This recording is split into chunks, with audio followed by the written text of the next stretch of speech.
Hello students.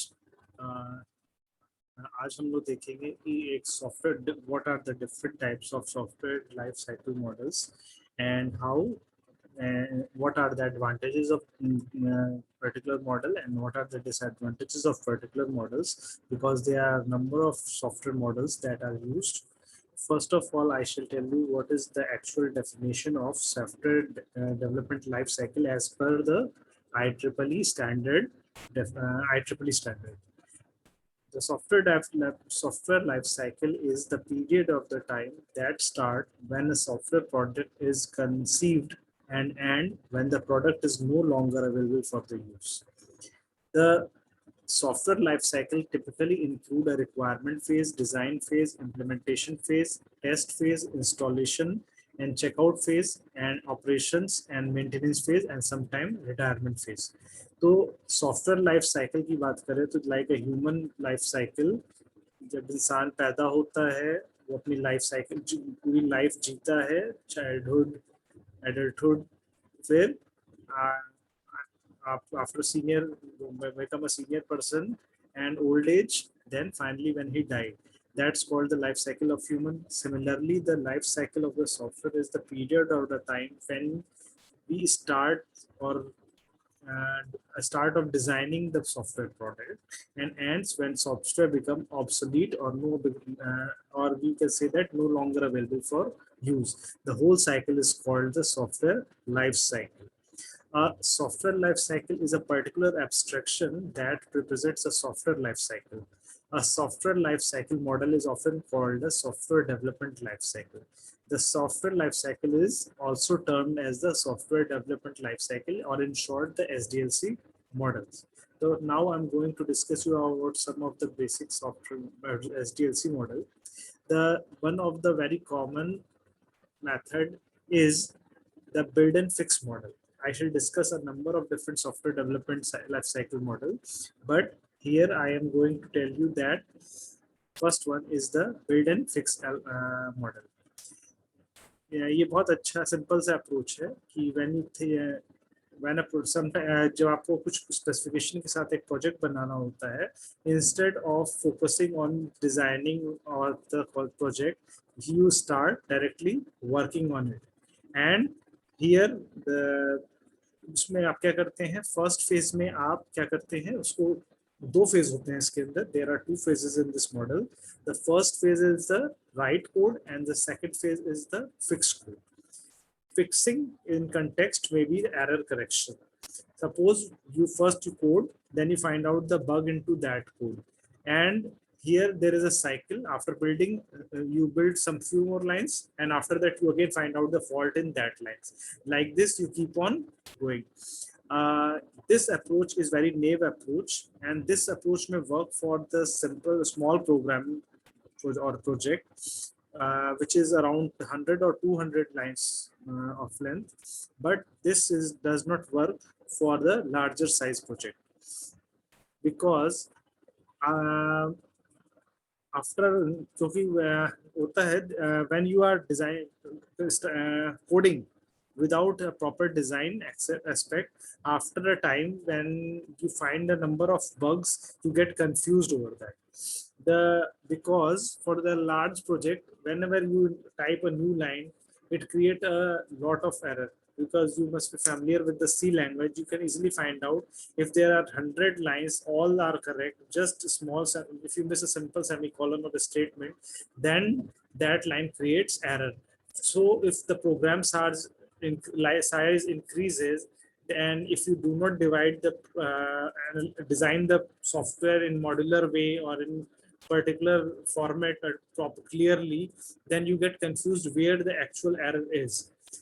This situation you must have felt at the time of C programming.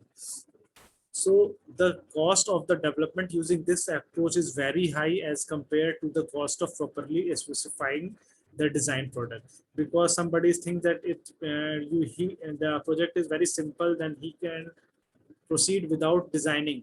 But for the larger site, if you proceed without designing properly, then later on you get confused and it becomes nearly impossible to find out the bug. So maintenance of this product developed on this basis is extremely difficult, because you don't know what you have left behind, and you have not considered in your designing phase. Because if you are just considering a particular scenario, there may be certain aspect of the software or use case scenario which you have not expected or not imagined, but in that situation your software will stop working. So this model is not used for the large size projects, the build and fix model. The next model that came after is the waterfall model. Like we all know, in waterfall, water uh, water flow from the higher position to the lower position in stair like sequence. Because first water passes through the topmost layer, then next one, and so on till the bottom of the bottom line is accessed. So here there is a this model resembles very much like the waterfall model, because in this there are 5 stages which combinedly look like a staircase or fountain. In this, the phase R which are in it are each phase. The phases are like this: the requirement analysis and specification, design, implementation and unit testing, integration testing, and operation and maintenance. So in this model, first we start with requirement analysis. Uh, First of all, as I've told you that in this waterfall model, which diagrammatically look like an waterfall, so the name is, the goal of this phase is to understand the exact requirement of the customer and to document them properly. This requirement analysis is done by uh, by the question answer session of question and answer between the customer and the client and the developer. And the goal of find out all the functional and non-functional requirements of the softwares. The requirement describe that what the system will do, but does not explain the how it will be done. This phase produce a large documents written in natural language, contain a description of what the system will do without describing that how the system will, how it will be done. You just specify that what are the requirement of the client, but you will not specify how these requirements will be fulfilled. The requirement document is known as the software requirement specification, the document in which you find out all the requirement of the client by rigorous questionnaire session with the clients. You prepare a software requirement specification in which you specify what are the requirement of this particular software application. The SRS document may act as a contract between the developer and the customer. If the developer fails to implement full set of requirement, it may amount to failure to implement the contracted system.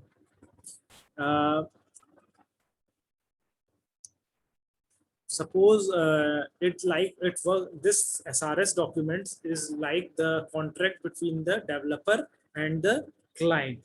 And if the developer fails to satisfy certain requirements as per the contracted system, then it's considered as that developer has failed to achieve the requirement. So this is the diagrammatic representation of the waterfall model. Here for when we start a project, we first do requirement analysis. When this phase completes, then only we go for the designing phase. After designing phase, we works in a modular fashion, and first we prepare each separate teams are works on different modules, and when they get success in constructing their individual module, they perform unit testing or module testing, particular module testing. And finally the software is prepared by the integration of all these modules to work as a system. When all these modules which were functioning which were properly functioning in and have passed unit testing are again rechecked, in which they are checked as a system or a single system. This is called the integration testing. After this integration testing, the stage come is operation and maintenance. In this, we find out what are the error or particular requirements or need updation that the software lacks, for which we perform operation and maintenance, the different kinds of error and fault that could occurs in the system, and the upgrade that they require as per changing scenario. Okay. Now the second phase is design phase. The design in the SRS document is produced in previous phase, which contain the exact requirement of the customer. The goal of this phase is to transform the requirement specification into a structure that is suitable for implementation in some programming language. So here what we do, we convert our requirement specification or particular requirement into a structure that is suitable for some programming language. In this phase, design phase, we define the overall structure of the project, like the ER diagram and flow chart, which are used to explain how the system will work. In SRS, we were explaining what the system will do, but in this, we shall explain how the system will work, and design of the work is completed. The work is documented and known as the software design description. This is called the SDD document. So that was SRS, and the detailed diagram design description is represented in SDD documents. The information contained in the SDD should be sufficient to begin the coding phase, because it defined all the processing or how the system will work clearly. And on basis of this SDD documentation, we start implementation or unit testing of individual module. The next phase is implementation and unit testing. During this phase, design is implemented. If the SDD is complete, the implementation or coding phase proceeds smoothly, because all the information needed by the software developer is contained in the SDD. During testing, the major activity are centered around the examination and modification of the code. In this, we've designed particular module as per the SDD documents, and initially the modules are tested in isolations. Means we check out that this particular module is working or not working.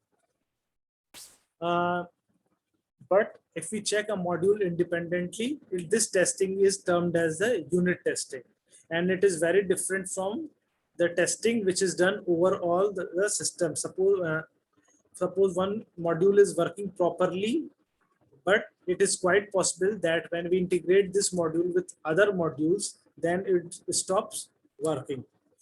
But in this phase, the unit testing phase, individual modules are tested and tested. There, after that, comes the integration phase. In this phase, the all the modules are integrated together to form a system, and this activity is not that much easy. Like we attach different module, but here we need to perform a testing that's called the integration testing. The purpose of this system testing involves the testing of entire system, whereas the software is a part of system. This phase gives you the final working software to the customer. The next phase is operation and maintenance phase. Operation and maintenance phase is the task that every development group has to face. When the software is delivered to the customer side, installed is operational. Thereafter, the release of the software, it inaugurates the operations and maintenance phase of the life cycle. After the software start working or release of the software, we check out the operation and maintenance phase. Software maintenance is a very broad activity that include error correction, enhancement of capability, deletion of obsolete capabilities, and optimization. In the maintenance, we delete the obsolete capabilities which are not required after some time. We perform error correction and enhancement of the capability and optimization. The purpose of this phase is to preserve the value of the software over time, because the capability which are not required are eliminated, and the some new capability that are required are are added to the software. And we perform some time optimization scope also to make a better and light software and more efficient software. So this models works as says at the understand as the waterfall model. There are some problems with the waterfall model, that it is difficult to identify all the requirement at the beginning of the project, because in this model, once we pass through the once phase, we can't go back. So if we have done result analysis and we have done the design part, then we cannot go back to the requirement analysis part to once again modify the designing. So if in a field the requirements are in dynamic in nature, then in that field we cannot we shall not prefer to use waterfall model, because it is not flexible enough to accept, modify as per changing requirements. Second problem is this model is not suitable for accommodating any change. This is the same as I have told you. The third one is working version of the system is not seen until late in the project, because in this software development cycle, the final products is developed after completion of the 5 phases. So we have to wait for all these 5 phases till you get the final product. So the waiting time for this is time for this model is higher. It does not scale up well to the large project. As we all know that in large size project, the requirements keep changing, and because of these changing requirement, we need modification in design, in requirement analysis, and each of the module testing and implementation testing. But in this waterfall model, this we cannot backtrack, or we cannot go back to the initial phase. So this is not suitable for the large size project. And this is the reason the real project which are of large size are do not prefer to use the waterfall life cycle model. Waterfall life cycle model is suitable for the project for which your requirements are very clear or well known, and they are smaller in size. Due to these facts, as I've told you, okay. So that's all about the waterfall model. So, you